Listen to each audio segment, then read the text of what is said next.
Several potential reasons exist for the practice of coiling grounding conductors.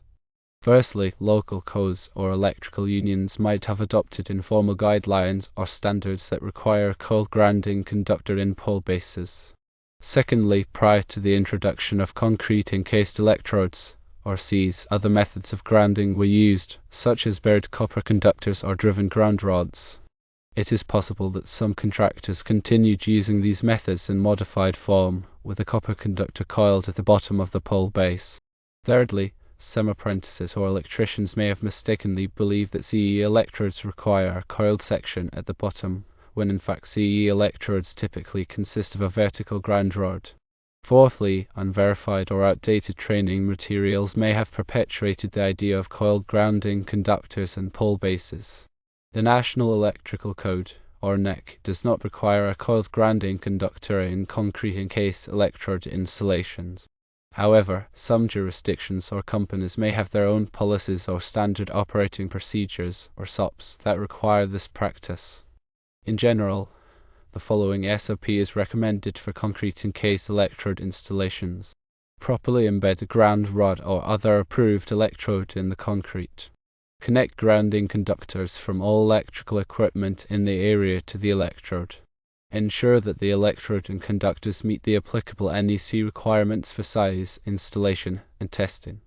Looking at specific examples from code editions, the 2002 NEC has no specific mention of coiled grounding conductors and concrete encased electrode installations. The 2011 NEC and subsequent editions in section 250.52 A3 requires that CE electrodes be installed in accordance with 250.52 A5. Section 250.52 A5 does not mention coiled grounding conductors. In conclusion, while coiled grounding conductors in pole bases may have been a common practice in the past, they are not required by the NEC.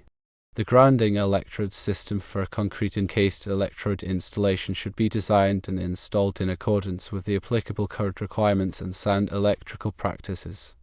To further understand the requirements, let's delve deeper into the relevant sections of the NEC and explore the practical applications of these rules. The NEC serves as the cornerstone for electrical installations, providing guidelines and regulations to ensure safety and proper functionality.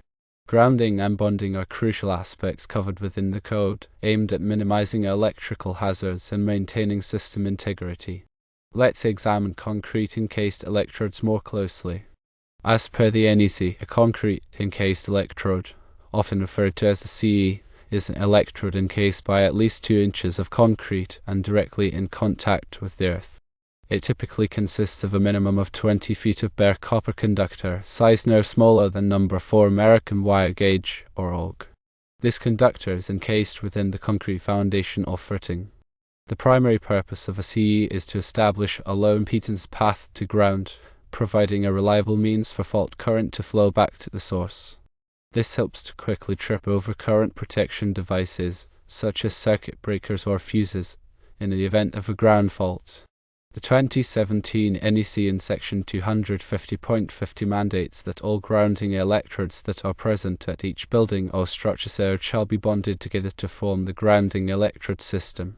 This ensures that all available grounding paths are interconnected, providing a robust and effective grounding network.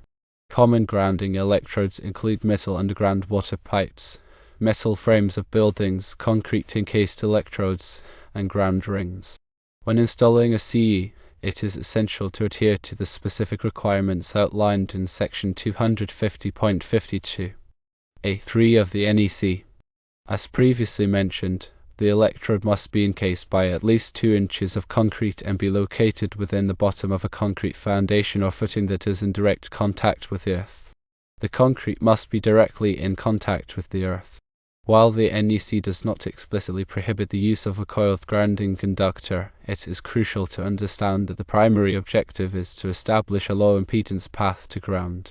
A coiled conductor may introduce unnecessary impedance, potentially hindering the effectiveness of the grounding system. Therefore, it is generally recommended to avoid coiling the grounding conductor and instead ensure a direct and continuous connection to the grounding electrode. In addition to CE, other grounding methods are available, each with its own set of requirements and applications. Ground rods, for example, are commonly used as grounding electrodes, particularly in situations where concrete encased electrodes are not feasible. Ground rods must be at least 8 feet in length and driven into the earth to a depth of not less than 8 feet, in accordance with section 250.53 G of the NEC. Another option is to utilize a ground ring, which consists of a bare copper conductor, sized no smaller than number 2 AWG, that encircles the building or structure. The ground ring must be buried at a depth of not less than 30 inches below the surface of the earth, as per section 250.53 F of the NEC. Regardless of the grounding method employed, it is crucial to ensure that all grounding electrodes are properly bonded together to form a comprehensive grounding electrode system. This is typically achieved by using a grounding electrode conductor which connects the various electrodes to the main grounding busbar or terminal within the electrical panel. The size of the grounding electrode conductor is determined by the size of the service entrance conductors, as specified in Table 250.66 of the NEC. Proper grounding and bonding are essential for electrical safety and system performance. By adhering to the requirements outlined in the NEC and implementing sound electrical practices, you can ensure a safe and reliable electrical system that protects people and property from electrical hazards. Always consult with a qualified electrician or electrical engineer for specific guidance and assistance with grounding and bonding installations. It is also important to understand the role of bonding in electrical systems. Bonding refers to the permanent joining of metallic parts to form an electrically conductive path that ensures electrical continuity and the capacity to safely conduct any fault current likely to be imposed. This is different from grounding, which connects the electrical system to the earth. Bonding is crucial for minimizing voltage differences between metallic parts, reducing the risk of electric shock. Section 250.92 of the NEC covers bonding of services, requiring that all metallic service raceways, service cable armor, and metallic equipment enclosing service conductors be bonded together. This helps to create a low impedance path for fault current to flow back to the source, facilitating the operation of overcurrent protection devices. Similarly, Section 250.96 addresses bonding of metal enclosures, requiring that all metal enclosures containing electrical conductors be bonded to ensure electrical continuity. This includes enclosures for panel boards, switchgear, and other electrical equipment. The size of the bonding conductors is determined by the size of the circuit conductors, as specified in Table 250.102 C1 of the NEC. Proper bonding practices are essential for electrical safety and minimizing the risk of electric shock. By ensuring that all metallic parts are properly bonded together, you can create a safe and reliable electrical system that protects people from electrical hazards. Let's consider the implications of using different sizes of grounding conductors. While it's been mentioned that some individuals recall using number 4, number 6, or even number 8 AWG wire for grounding coils, it's important to adhere to the NEC requirements for grounding conductor sizing. The NEC specifies the minimum size of grounding conductors based on the size of the overcurrent protection device protecting the circuit. Table 250.122 of the NEC provides the minimum size of equipment grounding conductors for grounding raceway and equipment. For example, if the overcurrent protection device is rated at 20 amps, the minimum size of the equipment grounding conductor is number 12 AWG copper. If the overcurrent protection device is rated at 60 amps, the minimum size of the equipment grounding conductor is number 10 AWG copper. It's crucial to consult the NEC table to determine the appropriate size of the grounding conductor for each circuit. Using a grounding conductor that is too small can compromise the effectiveness of the grounding system and increase the risk of electrical hazards. Remember, the purpose of the grounding conductor is to provide a low impedance path for fault current to flow back to the source. A smaller conductor may not be able to handle the fault current, leading to overheating and potential fire hazards. In addition to the NEC requirements, local codes or regulations may have additional requirements for grounding conductor sizing.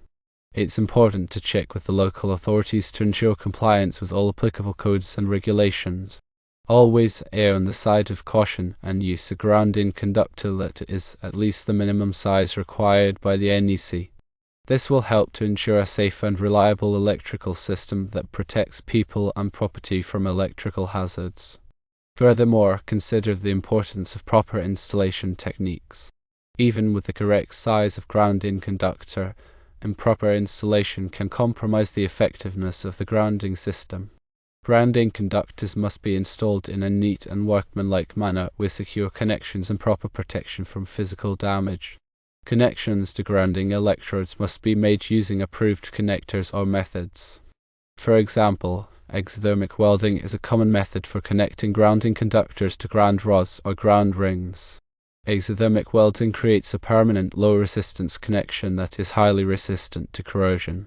Other approved connectors include compression connectors and bolted connectors. It's important to follow the manufacturer's instructions when installing grounding connectors to ensure proper and reliable connection. Grounding conductors must also be protected from physical damage. This can be achieved by routing the conductors through conduit or other protective enclosures. If the conductors are exposed, they should be securely fastened to prevent them from being damaged or dislodged. Regular inspection and maintenance of the grounding system are also essential. Grounding connections should be checked periodically to ensure that they are tight and free from corrosion. Any damaged or deteriorated grounding conductor should be replaced immediately. By following proper installation techniques and implementing a regular maintenance program, you can ensure that the grounding system remains effective and reliable over time. In summary, grounding coils and pull bases are not explicitly required by the NEC and may stem from local customs, older practices, or misinterpretations. Adhering to NEC standards for CE installations, proper bonding, and grounding conductor sizing is crucial for electrical safety. Always consult the latest edition of the NEC and local regulations for specific requirements and guidance. Consulting with qualified electricians and electrical engineers ensures safe and compliant installations. Proper grounding and bonding are critical for protecting people and property from electrical hazards. By understanding the principles and requirements of grounding and bonding, you can help to ensure a safe and reliable electrical system.